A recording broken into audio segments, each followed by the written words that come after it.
No, hindi yan pakisik. Ni-trigger ko lang siya. Ni-trigger ko lang siya. Hindi naman Ilan nakarecord. ako sa Tagalog din ang pakis. Hindi ko ni-record yun. Hindi mo na-record? Condition pa ng religion. Type running.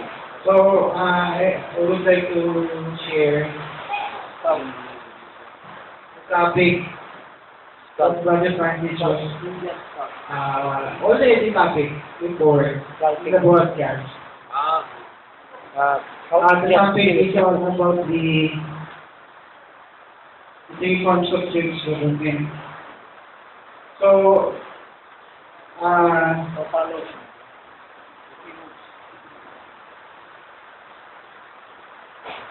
So, I think this topic is already heard you before. So, I think this is very easy to you to understand. So, three forms of church government. So, all of you are very familiar about this. Number one. So the three, before I enumerate that, the three forms of church government, these are the three types of the church administration. So specifically local churches. So number one, Episcopal. Episcopal form of church government. So this means there's one bishop and Episcopos. Episcopos comes from the word Greek, or comes from the word Greek, the group of Episcopals, which is being translated into bishop in the Bible. So, Episcopal church, form of church government are headed by one leader in the church. That was called pastor. In 1 Timothy chapter 3, bishop, or we can call also bishop. So in 1 Timothy chapter 3 verse 1, 1 Timothy chapter 3 verse 1, according to that verse, if a man, what can you quote that one?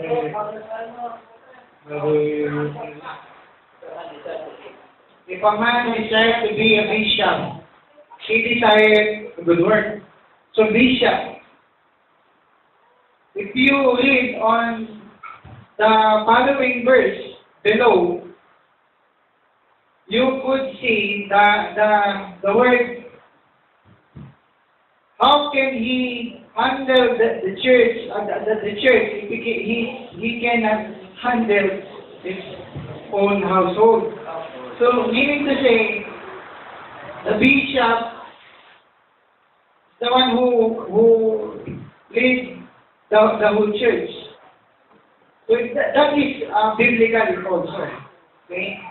So number two, Presbyterian church. Form of church government.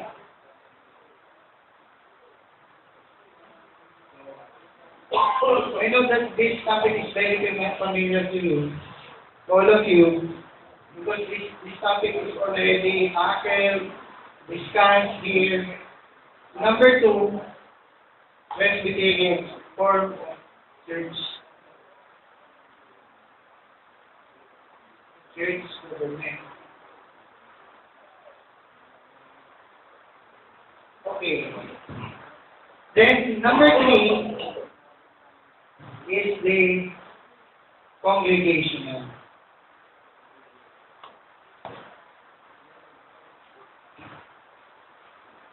So, congregational form of church government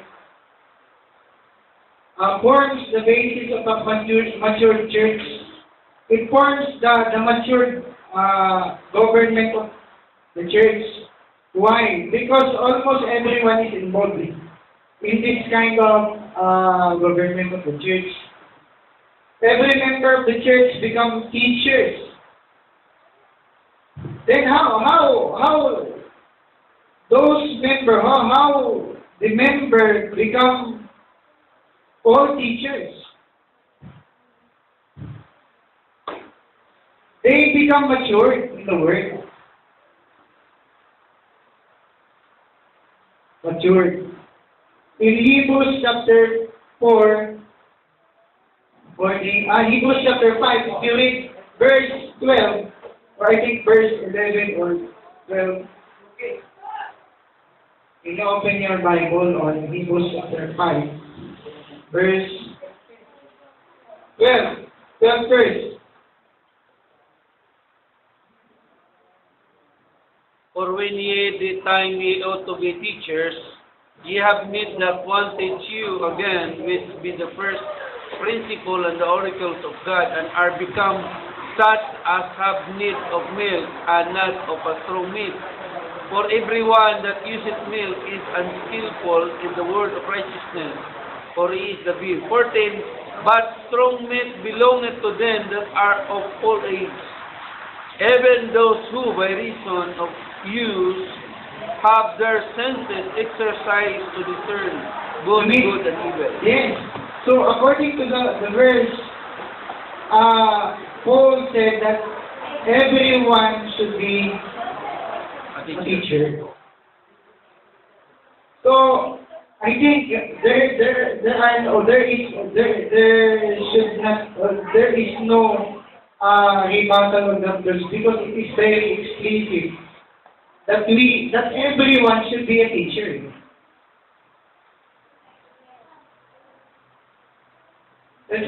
Then according to the booklet, Key Forms of Church Government, Father Francis said that it is the way of God that we should grow. All of us. If you are not growing as a Christian, as a believer of the message, you are like the Hebrews chapter 5 verse 12 that should be matured, but they become a baby Christian. If they are just spoon feeding,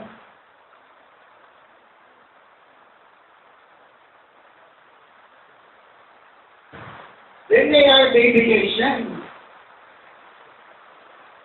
Congregational form of church government starts from one pastor first. So these three kinds of forms of church government, we should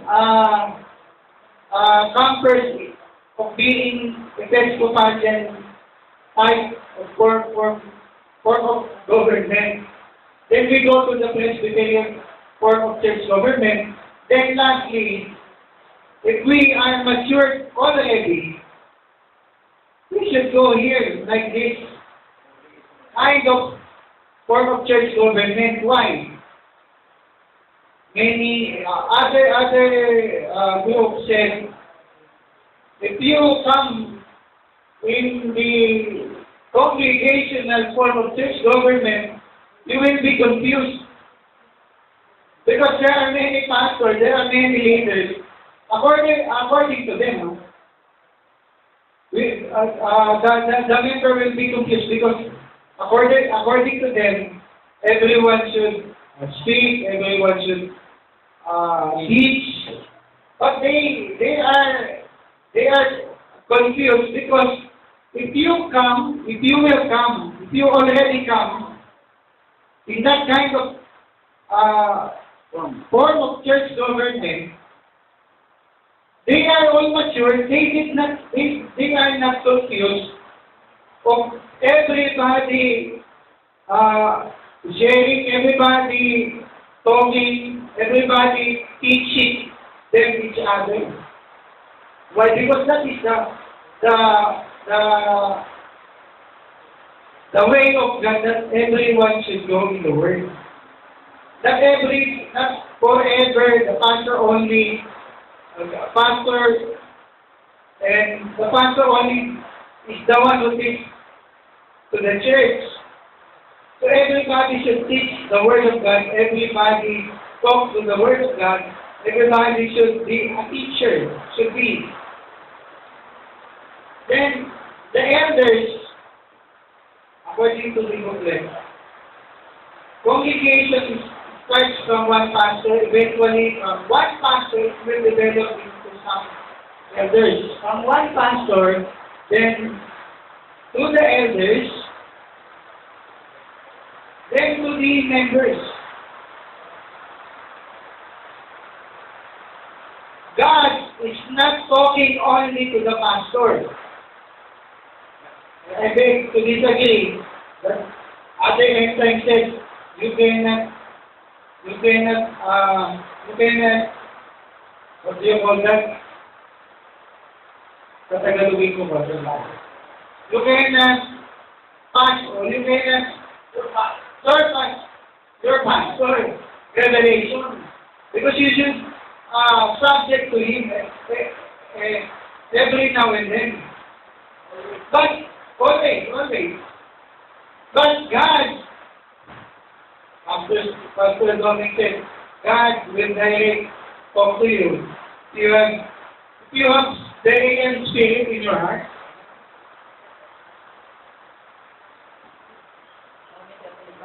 according to the booklet, the revelation is not just rely on one person. Pastor Dominic said before, when Pastor Eddie Diaco is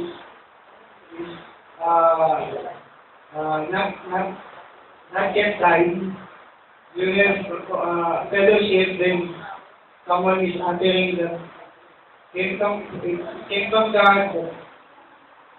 The revelation is not rely on one person. So if we believe also that God is not relying on one person, even William Marion Branham. God is not just talking to the Prophet William Marion Branham, He's talking to everybody. God is not relying on one person, then everybody should speak, should have revelation came from God. So there is characteristic in Corinthians 10:21 that speaks about that everyone should give revelation. Everyone should provide testimony. Matthew 18:20 speaks about the 2 or 3 gather in my name, I in the midst of them. Then who is the one that have the revelation of the 2? Not all the pastors. Not all the time the pastor has the revelation and the members not or have no revelation.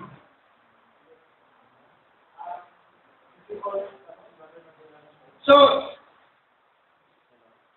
okay, I will read this paragraph of the booklet, Key Words of Church Government.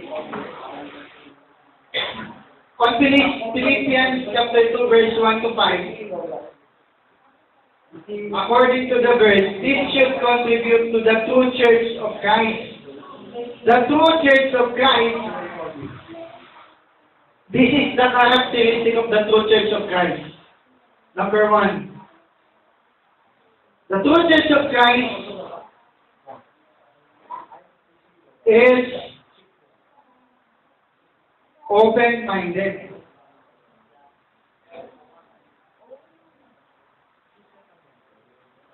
The true church of Christ has the mind of Christ.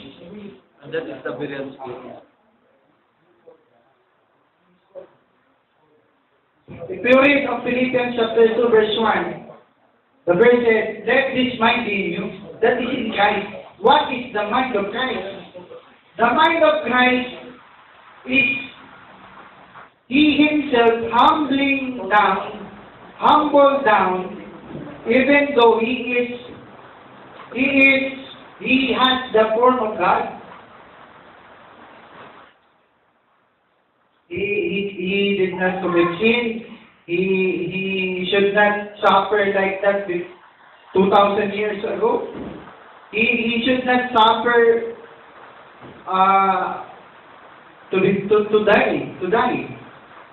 But he humbled himself. That is the mind of Christ. Then the verse said, let this mind be in you. So we also, as the believer, the true church of Christ, should have the mind of Christ, of being humble. What kind of humbleness that we should have? Like what Christ do in His ministry. Okay. Philippians chapter 2 verse 1 to 5, it shows the humility of Christ. Christ was asked who will be the greatest in the kingdom of God. When the disciples are gathering together, they ask Christ, who are the one who are highest to us? Jesus Christ said, if you will be like this little child, you are the greatest in the kingdom of God. So, the characteristic of the true church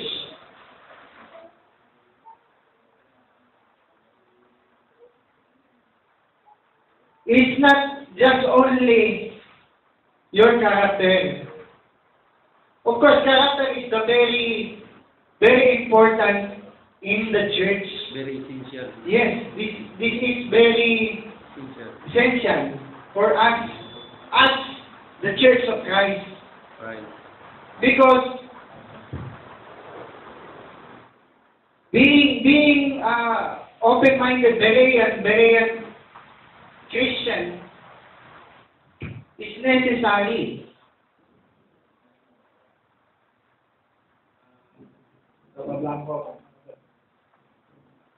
So I will read the booklet. They were never realizing that they were still in the creating time. It is not in this world, but in the present time going to eternity. Going to the millennium, but right now going to the church ages. It's still training time. Christ said that if you're none to the greatest, you should be the humblest. You should serve. So, Brother Francis said, if you want to be the greatest, you should be the humblest, The least. the least. Paul said, I am the apostle, I am the least of the least apostles. He's not claiming that he is A higher apostle than any Higher. other apostle. Yes.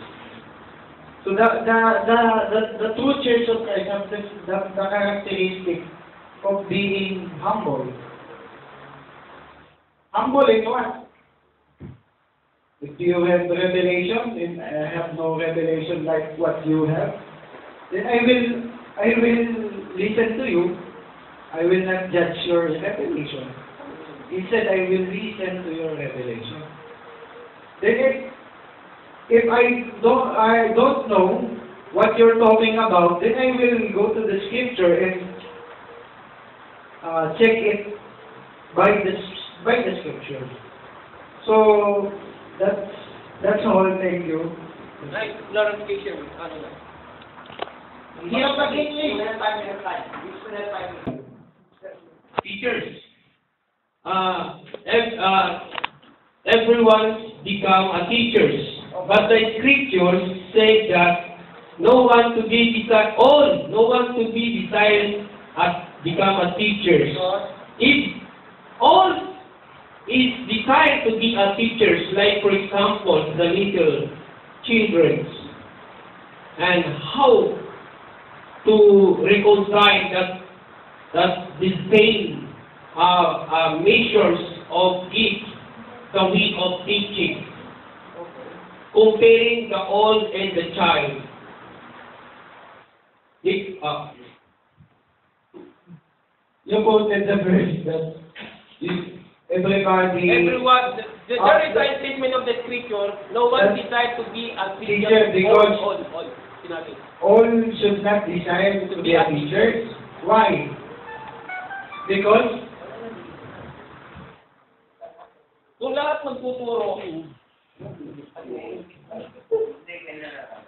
no, Brother Freddy, you did not understand. You misunderstood. You misunderstood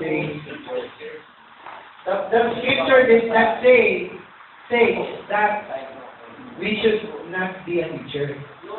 He just forbid that everyone should teach wrong spirit, wrong doctrine.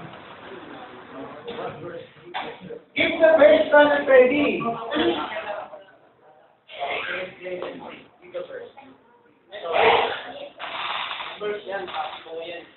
be not many teachers. Be not many teacher because Search the scripture. Be not many teachers. the Bible says we should be, everyone should be a teacher. Amen. Huh? Everyone. Hebrews 5:12. So how do you reconcile this? That everyone should not be a teacher.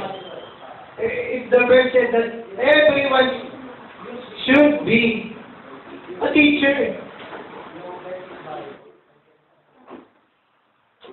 So I think, Brother Freddy, you contradict the verse by your understanding only. No, it is scripture. Hindi ko na matandang. Okay, that's all. In Hebrews chapter 10, verse 25, according to the verse, can you quote the verse for me? Hebrews chapter 10, verse 25. Forsaking Forsaking the the assembly of some, but exhorting one another. yes. Exhorting one another is not testifying what God do to you, what God did to you. Exhorting one another is sharing the revelation of God with each other. Okay, Brother Freddy, do you have your verse? James 3:1, brother. James 3:1. Okay. Okay, open up your Bible, James 3:1. Oh, James 3:1. James 3:1, my brethren, be not many masters. Be not many masters, not Many teachers. Hindi, not teacher, but master. That teacher is a master. No. Sa Tagalog. Guro. Ano ba yung guro? Yes, sa Tagalog, guro eh. Ang guro sa Tagalog. Tagalog, basahin natin. Guro. James chapter 3, 3, verse 1. 1. Huwag maging guro ang marami sa inyo, mga kapatid. Ang master, naguguro din eh. Nagtuturo din yun. Kaya nga, sabi ng guro. Okay. Okay, be not many teachers. Teacher is master also in the school.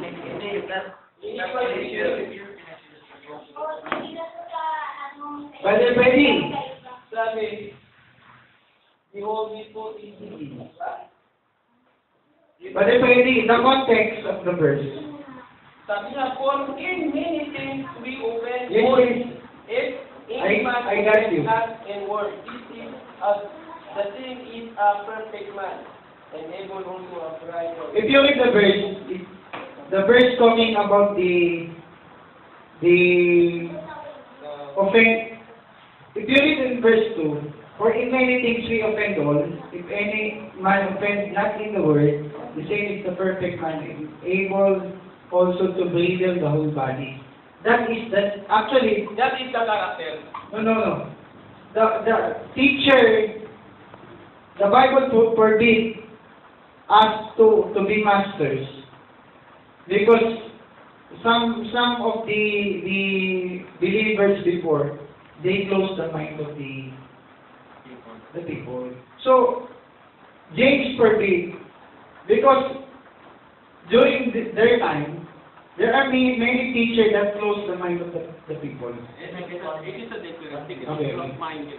It says about that verse 2 is the character of the attitude of Okay, the I'm teacher. just gonna ask 3 minutes. Pastor Ubusin mo Roland. na lang. 3 minutes. 3 minutes. Yeah. Okay, doesn't matter. After this, it's Pastor Roland. English din.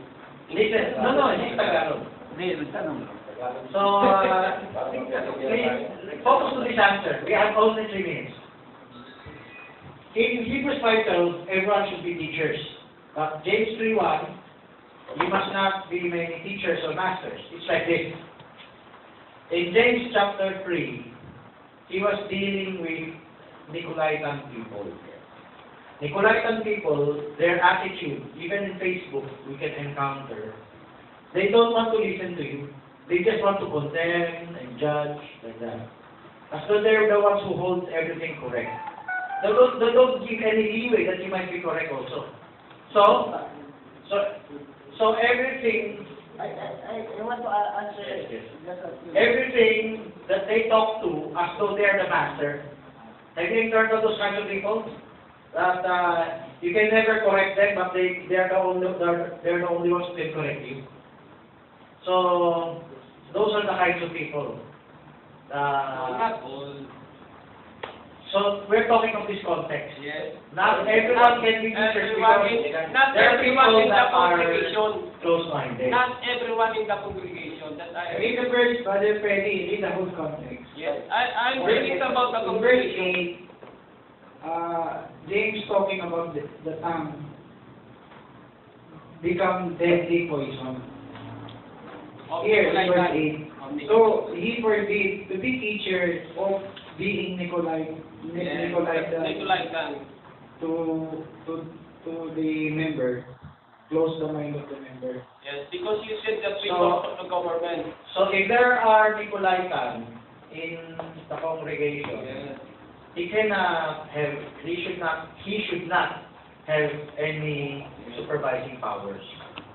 If there are Berean in the congregation, he should be encouraged to teach. Yes. Okay. But Time. also the congregation, that all congregations not become a teachers. Time is up. If all congregation become teachers, that means to say the congregation becomes pure.